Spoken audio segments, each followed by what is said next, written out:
Let us now look at some of the considerations to keep in mind while making use of provisioners. We learned how to use provisioners in Terraform in the previous lecture. While they are great for running tasks such as a Bootstrap script using remote exec, Terraform recommends to use provisioners sparingly. And this is because of a couple of reasons. Making use of provisioners increases the complexity of the configuration.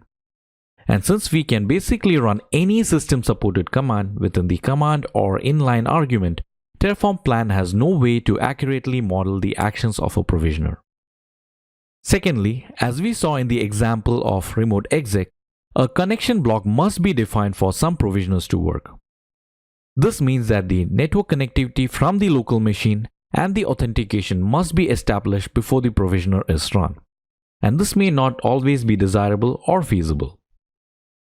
In order to avoid this, Terraform recommends to make use of provisioners that are native to the resource. We already saw an example of this when we used user data while creating the EC2 instance with Terraform. User data is a native feature of AWS EC2, and it runs during the instance launch time without having to define the connection block.